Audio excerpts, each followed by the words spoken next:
Welcome to Dental All-Stars. I'm Eric Vickery, lead mastery coach at All-Star Dental Academy and president of Vickery Coaching. And I'm pretty excited today. I'm interviewing our guest, Alex Nottingham. As you guys know, Alex is the CEO and founder of All-Star Dental Academy. I've personally known Alex at least for 5 years now, and I just absolutely love his desire for helping dental offices, helping dentists, helping team members, just manage how to get through making a practice successful. And so, today we're going to talk about training and why you don't want to wait to train. So welcome, Alex Nottingham.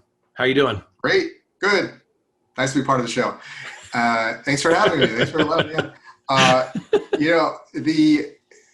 I want to talk about a new ebook, and whenever I get a new book, maybe you'll have me on the show and I can tell about the book. We always try to create some good new content. It's called Don't Wait, Why Training Right Now is So Important. And okay. It's a nice, easy to read, short ebook. And I just want to talk about a few of the parts about it. And I'd like you to get it and download it. You go to allstardentalacademy.com and you'll place a link there for them to get. allstardentalacademy.com/book-don't wait. I believe one word. Let me double check to make sure that I have it. Did it work for you? I just typed it out on my notes here, /book-don't wait. Book, don't dash wait. Don't dash wait, no apostrophe. Book-don't wait. But we'll put a link for you to get it. Okay. So yeah, I mean, we can certainly go through you can read the book. I'll highlight a few elements, but it's the premise. So here's the thing, and I'll pose it to you, Eric, right? And we can both talk about it. But I want to hear from you. I'm taking over the podcast. Give it to me. I think your D personality is coming out with the control. I know. Yeah, I'm a DI, you're an ID. So we get along really well, which is great. I didn't know. I kept thinking you're DI, you're ID. So that's good. That's allows me to be a little more D, which is nice. You're more patient. But DCs and me do not go well. That's a whole other thing. We're talking about, by the way, this profile. Eric is an expert in it. We have a lot of fun with that. It's a really good protocol to help know yourself and work with your team. Yeah. So don't wait. So a lot of things that I'm hearing, there's always excuses to training, right? And the best of the best train, which are very few. I did research several years ago and found that 97% of dentists train less than once a year. Oh my gosh. Right, it's very little. And imagine, there's always an excuse, and I get it to the extent that here's the problem with training in general. I would say, hands down, it's important to train. I think every dentist would say yes, it's important to train on customer service skills. And then you'd say, are you doing it? No. So there's something missing. There's a discrepancy here. And so I'm understanding that the problem with why training doesn't happen is I have to do it. I have a team that may resist it, mostly resist it. And so it's not a shiny object, but it does have an effect. Mm-hmm. And I say those that have trouble implementing, you work with a coach, a world-class coach like Eric, or one of our coaches at All-Stars Dental Academy, Eric being one of our lead coaches. So, but now there's another excuse. Well, there's either I'm too busy to train. Time. Because right, we talk about the time, I'm too busy to train. And whether it could be that, it's coronavirus. But then it was interesting, coronavirus actually for All-Stars Dental Academy, we saw a big influx because people had all the time to train at home. So there's always the people that will use the situation and optimize. But now, as you predicted, we talked about that there's an influx of demand. I'm too busy to train. Then what's going to happen is there's going to be a slowdown, a drop, and then they're going to be now I don't have enough money to train, or I'm not busy enough to train. And it's really kind of like you got to look at training like an investment. That's what comes to mind. You know how the people in the stock market make money? You know who they make money off of? How many people who don't know what they're doing? What do? They buy high, yeah. They sell low. Is that how it goes? The opposite. You want to buy low, sell high. Yeah. So what happens is they buy when everybody else. This is what dentists do. Again, my father's a dentist. I've seen him do it. Everybody's buying AT&T. I'm buying it. Everybody's buying Amazon. I'm buying it. Right. Everybody sell. I'm getting out. Law of the herd. That's right. Yep. And so, maybe it's like herd-like training. You herd when it's convenient, but you got to look at it like an investment. If you look at the stock, I'm using stock market example, over the course of 30, 40, 50 years, if you just invest dollar cost averaging a little bit every month, over time, you're going to get 6-7+% of your money. And you don't have to think about anything. You don't have to time the market. Okay. That is sound. There's a great book called The Wealthy Barber that talks about it. That's why you see a lot of millionaires that are just police officers, school teachers, because it's simple. My 401k, I do it, and I'm frugal, right? Yeah. What a dentist do, we can get a whole topic on just financial. You should have Ace Gorig on your program, one of our that's great. Masterminders. He's great on finance, but that's the thing. So if you think about training like an investment, is you got to keep doing it, because what happens? The other thing is this idea of the training effect that I've learned when I work for Tony Robbins. That when you train, you see skills improve. When you stop training, what happens? They go back down. Yeah, we fall back into our old habits. We backslide. Absolutely. 100%. Or new team members come on board and it drags us back and they're not doing it. I'm not going to do it. Right.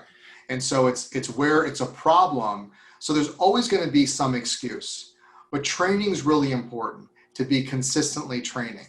And again, so it really, and so I put it to you, what do you comment on that? Yeah, here's the thing for the C doctors out there that like the statistics, the numbers. So C are clear. For those who don't know, those are doctors that are very analytical. Yeah. They like the numbers. They like to analyze. And so you think in terms of like an NFL sports team. They, in theory, play a 1-hour game on Sunday. They have a full-time job at practice. They're practicing all week long for every imaginable scenario, and they still don't get it perfect. They still can't get it right, but they're giving their best shot at it. We have it reversed.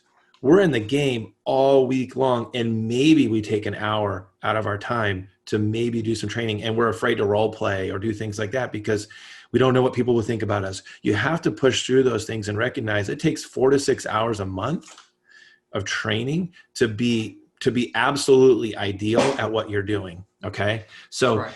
I know this, when you do it right, you'll be 33% more effective during the game when you have effective team meetings. Does that sound about right with your numbers, Alex? Yeah. I mean, I'll just give you some other, you have to know the math. And I talk about this in my webinar called Dental Practice Excellence, which when you get the book, you'll have an opportunity to sign up for the webinar. And I'm always updating it based on new data. But one of the great numbers is, you can use simple math. I'll use 1,000 because it's easy to generate. But if the average patient is $1,000, and what we're seeing is that, and I'm going to be conservative, but I'm seeing that on call and analysis, we're seeing there's 57 missed opportunities a month. You're not going to get all of them. Sure. It's 57. Okay. But let's just say that you miss one per day because you couldn't handle the price question, you couldn't handle the insurance question, your customer service wasn't up to speed, whatever that might be. That's 1,000 lost.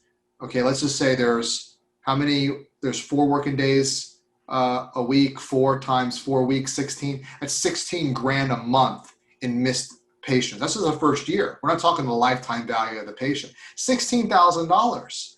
And that, right? and honestly, 1,000 average treatment plan value should be around 2,500. So right.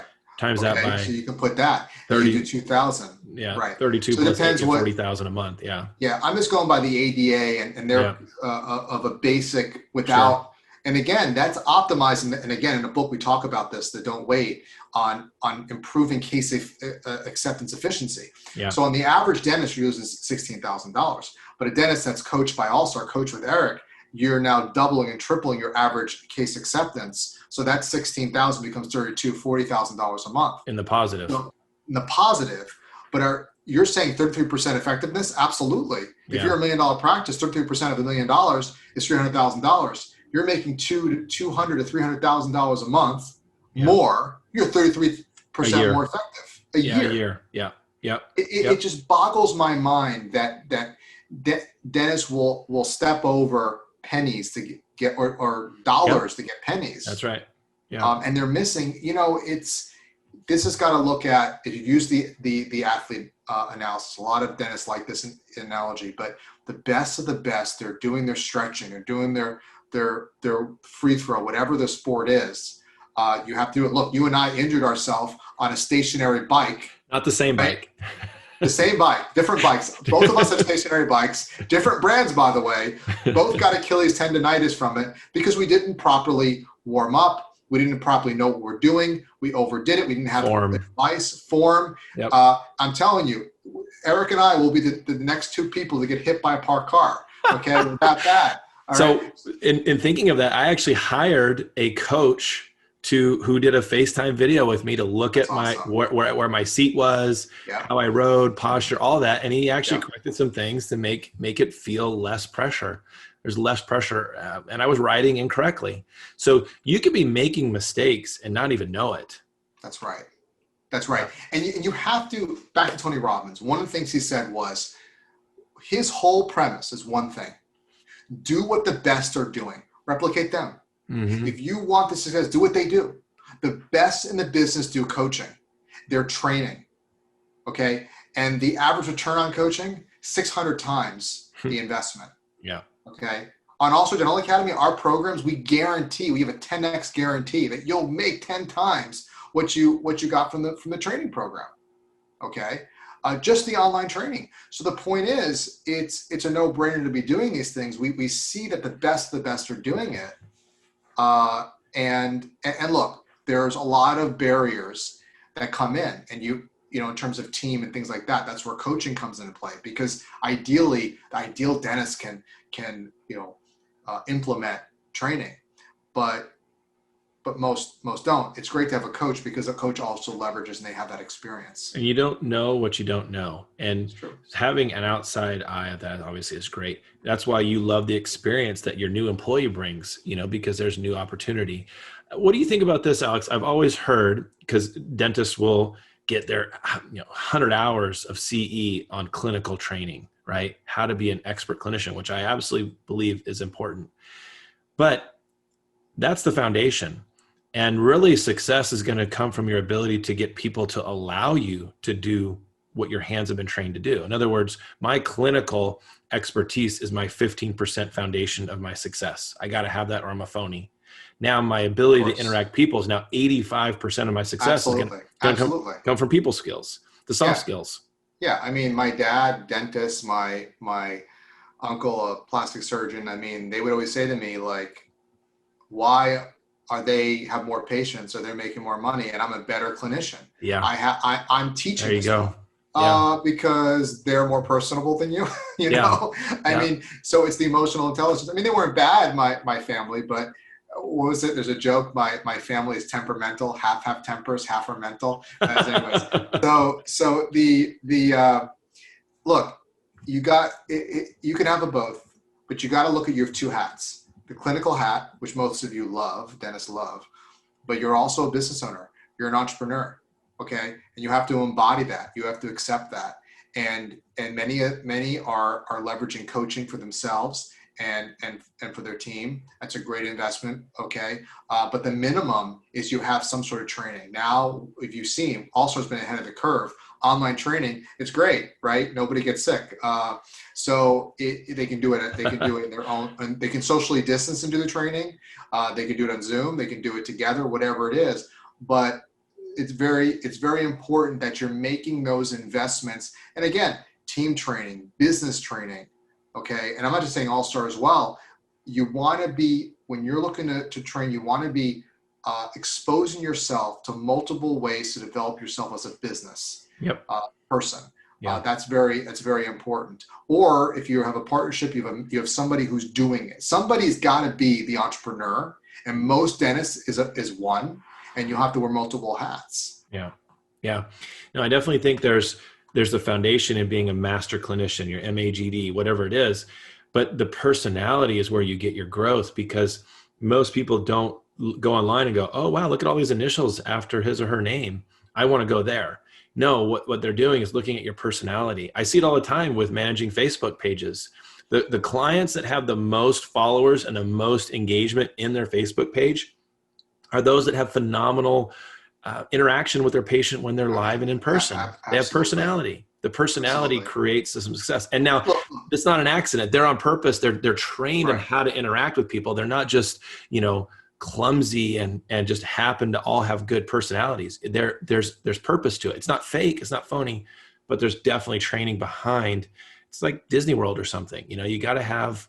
Oh, Disney. Wow. They are, look, you get the examples of who do you compare yourself to? You compare yourself against dental offices or physicians' offices. Maybe you're a little better than physician's office, but dental office, hello, it's, you want to compare to the best. Yeah. The Ritz-Carlton will not allow you to touch the phone without 90 days of training. But look at what we're saying. When you answer the phone, if that's a missed opportunity, that missed opportunity tens the thousands of dollars a month by mishaps on the phone. Okay. What would you say, just since we're here and you're giving something here, what would you say is the number one thing that someone could do right away to make a difference on the phone when they pick up the phone? I answer the phone or avoid to make a difference. Yeah, to make a positive difference. I would say even better, sign up for the webinar because I go through the entire great call process. I give you more than one tip. Sure. I would say the number one thing is follow a process. Have a plan when you answer the phone. Yep. It's not like, give me that magic script. What can I say to, I mean, certainly ask for their name these are rapport tactics. Yeah. Very few ask for the name, but if you have a process, so we have the great call process, my wife, Heather, Nottingham. I mean, you should have Heather, Eric, you're going to have her on your show. Yeah. Have Heather. Yeah. All right. Have Heather on phone training. She's great. I mean, listen, I don't want to steal her thunder. She designed the phone program. She teaches the phone program. For those that don't know, she came from Bloomingdale's. And what I did, I grabbed her from Bloomingdale's as a manager, retail manager, and Bloomingdale's sales specialist. I took her away and I put her in my dad's office. That was terrible customer service. And we doubled my father's business. More than doubled. So doubled. Yeah. So we took it from $1 million to over $2 million in 18 months. Based on just from the customer service skills. So it wasn't that he went and learned how to do root canals faster or implant surgeries. He didn't even do root canals. No, but I mean, he referred all that out. But it's not clinical. Right. It's not a clinical thing. Think about this. My dad is a Pankey trained dentist, fellow of the American Academy of General Dentistry, an extreme makeover dentist for Florida. He had a relationship with Da Vinci Studios. I got him on the news, all these things. Great marketer. First for South Florida cosmetic dentist, Fort Lauderdale. He was number one everywhere. Nothing was happening. Okay. But once I brought Heather's system in, I mean, she developed from Bloomingdale's and we now adapted it for dental offices. I mean, it tremendous. What happened? More than double. I think it was from 1 million to 2.4. It was amazing what was done. So, systems. Yeah. Success is in the system, right? I mean, that's what you're saying. You got to have a system that you follow. And even the sequence that Heather's put in the great call process is amazing. I would say, I'm sorry to interrupt you. No matter how good the dentist is, even if they're a wonderful girl or guy, guess what happens? If you can't answer the phone, you're not getting through that barrier. We always look at the phone as that's the gates, the barrier, the gatekeeper. Yeah, they're shopping. I don't like shoppers. No, but we know we have gatekeepers, and you don't want salespeople to get through, whatever. Yeah, that's different. You can't even let patients get through. And Heather would say, you even treat salespeople with respect, and you treat them kindly because they have a job to do, and you never know, you might find a great patient. Yeah, it could be a patient there. I would say a couple things to piggyback you. That the system is where the success is, that you are creating a perception of how good or bad your dentist is. So you're creating confidence in that competence. So the patient is perceiving how competent is this doctor, right? How competent? Well, how competent am I on the phone? That is a reflection of that dentist. What is the physical plant, et cetera? All of that has to play a role. But the phone call, I like to say, is the only way to make a great second impression. They found about you, heard about you somewhere else. Now the phone rang, and can you connect that? They've got a great review, a great referral. They love the beautiful website, and then you answer the phone, and it's a fumble. You've got to answer the phone It's and continue that process. It's a fumble. You can't, and let's we can wrap it up here because Heather actually just texted me. She got a call with Dennis, so I got to get out of the office. But it's a fumble. It's an unforced error. Another thing is that the low hanging fruit, you can get it. I just want to shake Dennis. Like, come on, it's right there. It's so easy. It's right there. And, I guess you can leave a horse to water, but you can't make it drink. But that's how ideas look. We're not here to say you got to do it. Educate yourself. Get the book, allstarsdentalacademy.com/book-don't-wait. We'll give you a link. See Dental Practice Excellence, the webinar. I give you the great call process, some great stuff, some great tips and tactics, and that will kind of get you on the road from that. Yeah. But, Eric, and ask us questions. Ask us questions about what to do and what to say when those challenges come up. So thank you so much for joining us, and really appreciate you guys taking the time to invest in yourself. If you're listening to this, that means you value improving yourself, and there's so much opportunity out there for you to grow. So now go out there and... Well, until next time, you got to get it right. Until next time, go out there and be an all-star. Awesome.